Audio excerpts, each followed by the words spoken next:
Hi there, this is Clint. I'm back. Right now, I am down 99 pounds after 4 months. Um, haven't shaved for about a week, so I kind of have this shadow. Everybody else is in bed, but I made a promise to a few folks who have been following my progress with this gastric sleeve surgery that I would get back to them and answer a few of their questions. So I'm going to go ahead and do that. And I'm going to kind of approach this chronologically. Maybe some of these questions I've answered before, but they're going to get answered again. So here they are. First of all, pre-op diet. Everybody's pre-op diet's different, so you really have to check in with your doctor. Some of them, well, the function of the pre-op diet, um, most directly, as they see it, is to shrink the size of your liver, which then gives better access to the stomach, to work on the stomach, to make incisions.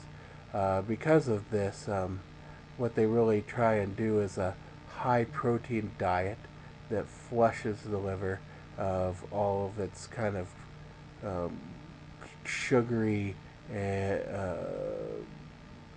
excess that gets with it. So that liver shrinks quite a bit. That diet can go anywhere from 2 weeks, depending on the doctor, to 6 weeks. Some doctors really push it even for much longer, and make you really get on a weight loss regimen within the pre-op diet for up to 6 months. Our doctor went 3 to 4 weeks of two protein shakes a day and then a sensible meal. Snacks were okay in the middle of the day. Generally, like I said, because it's a high protein diet, I tended to focus on eating the high proteins. That was my plan, and that seemed to work.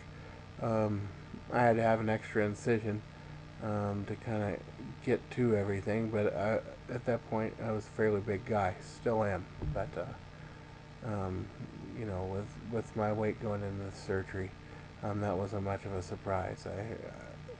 And people much smaller than I am who've had the surgery, people who are smaller than I am now, 99 pounds later, who are going in and having these gastric sleeves and gastric bypasses and lap band surgeries.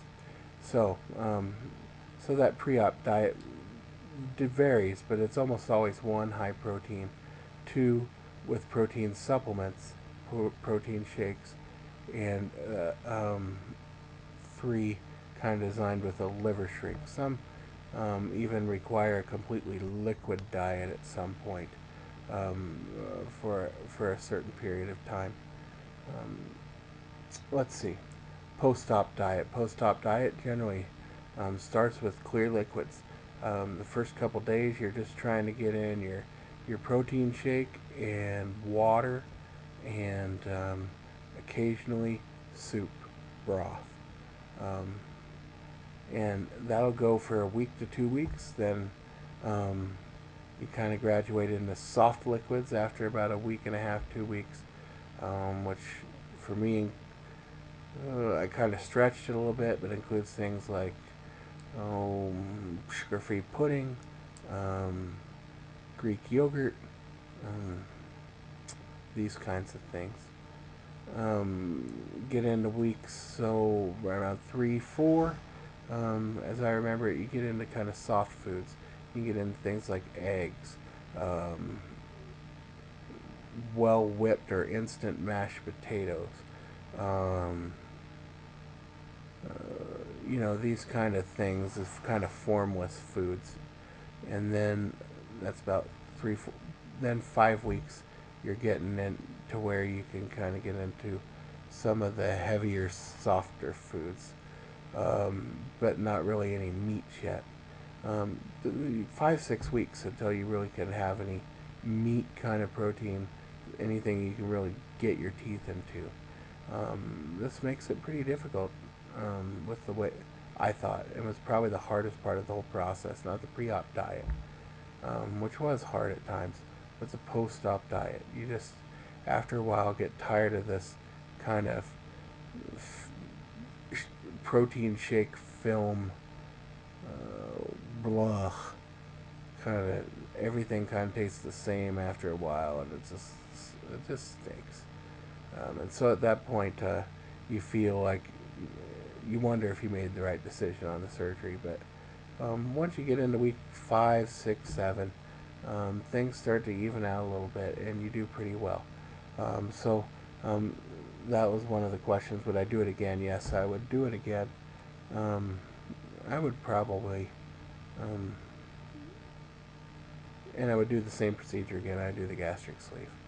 I wouldn't do the lap band, although I might end up, you know, if I could ever swing it, probably go back and get the lap band on top of the gastric sleeve, which you can do if your insurance is really generous, so you can swing it and just finance it yourself.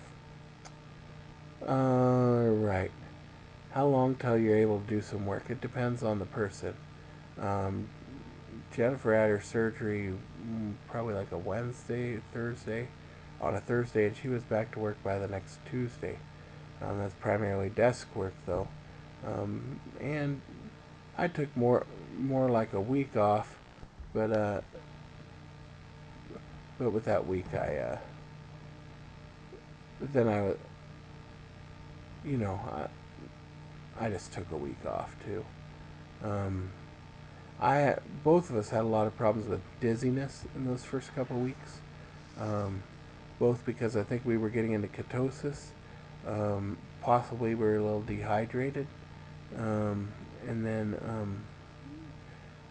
also I think with me there was a real need to adjust my blood pressure medication, which was very high at that point.